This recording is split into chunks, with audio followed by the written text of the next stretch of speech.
একঘেয়েমি পোনা মাছের ঝাল আর ভালো লাগে না, তাই আমি একটু অন্যরকমভাবে মাছের ঝাল তোমাদের সঙ্গে বানিয়ে শেয়ার করব। দেখে বলো তো তোমাদের ভালো লাগলো কি না।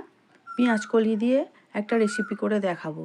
মাছগুলো ধুয়ে জল ঝাড়িয়ে নিয়ে নুন হলুদ মাখিয়ে রেখেছিলাম আগে থেকেই, এখন ভেজে নেওয়ার জন্য কড়ার মধ্যে দিয়ে দিয়েছি। নমস্কার বন্ধুরা, শ্রাবণীর পাকঘরে সবাইকে স্বাগত জানাই।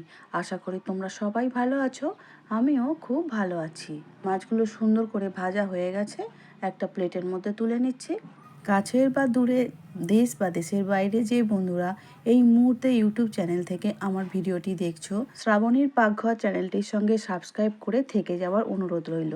আর পাশে থাকা বেল আইকনটা অবশ্যই প্রেস করে দিও, তাতে যখনই নতুন রান্না ছাড়বো সবার আগে তোমাদের কাছেই পৌঁছে যাবে। এবারে যে মাছ ভাজার তেল ছিল ওই তেলটার মধ্যেই দিয়ে দিলাম পেঁয়াজকলি।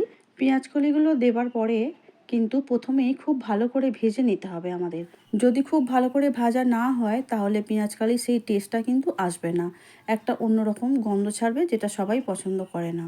এবারে অল্প একটু নুন দিয়ে দিলাম যাতে তাড়াতাড়ি ভাজাটা হয়ে যায়। এইভাবে নাড়াচাড়া করতে করতে পেঁয়াজকালিগুলো খুব ভালো করে আমার ভাজা হয়ে গেছে। এবারে একটা জায়গায় আমি তুলে নেব। দেখতেই পাচ্ছ কীরকম ভাজাটা হয়েছে। আর বেশি ভাজবো না, এবারে পুড়ে যাবে। তুলে নিচ্ছি একটা বাটির মধ্যে সমস্ত পেঁয়াজকলি ভাজাটাই। এবারে আবারও একটু কড়ার মধ্যে তেল দিয়ে দিলাম। তেল দেবার পরে এর মধ্যে দিয়ে দিলাম হাফ চামচ কালো জিরে। হাফ চামচ কালো জিরে দেবার পরে একটু নাড়াচাড়া করে নিচ্ছি। দিয়ে দেব নিজেদের স্বাদ অনুসারে লঙ্কা। আমি এখানে 4টে লঙ্কা চিড়ে দিয়ে দিয়েছি।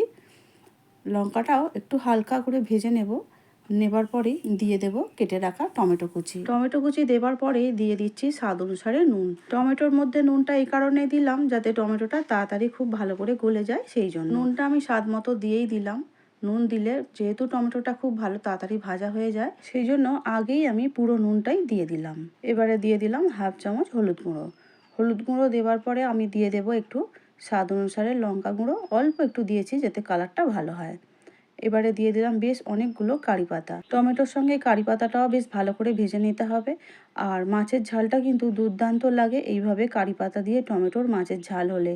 একবার অবশ্যই আমার মতো করে বানিয়ে দেখো তোমরা। খুন্তির সাহায্য নিয়ে টমেটোটাকে পুরোপুরি ম্যাশ করে নিয়ে খুব ভালো করে ভাজা আমাদের হয়ে গেছে। টমেটোটা খুব ভালো করে ভাজা হয়ে গেছে। এই সময় দিয়ে দেব কড়াইশুঁটি, আমি আগে থেকে ছাড়িয়ে রেখেছিলাম। কড়াইশুঁটিটা দিয়ে দিচ্ছি। এরকম চারা পোনা মাছের ঝাল খেতে কড়াইশুঁটি দিয়ে টমেটো দিয়ে দারুণ লাগে কিন্তু। আর গরম ভাতের সঙ্গে সেটা আর বলতে হবে না। খুব ভালো করে ভাজা হয়ে গেছে। এবারে এর মধ্যে যে ভেজে রাখা পেঁয়াজকলিগুলো ছিল পুরো পেঁয়াজকলিটাই দিয়ে দিলাম। আবারও টমেটোর সঙ্গে খুব ভালো করে মিশিয়ে নিয়ে মিনিট খানেকের মতো ভেজে নিয়েছি। এবারে দিয়ে দেব পরিমাণ মতো জল। জল অবশ্য তোমাদের মাছ অনুযায়ী দেবে, যতটা মাছ আছে সেই অনুযায়ী জল রাখবে।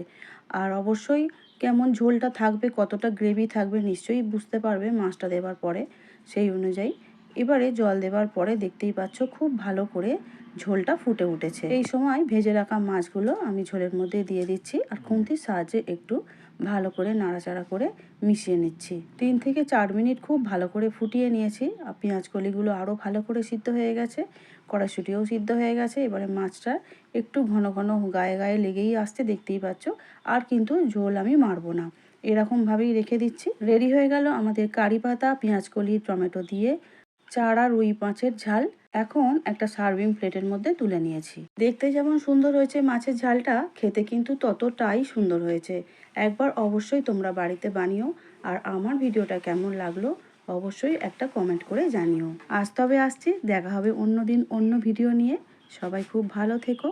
আমার ভিডিওটি দেখার জন্য ধন্যবাদ।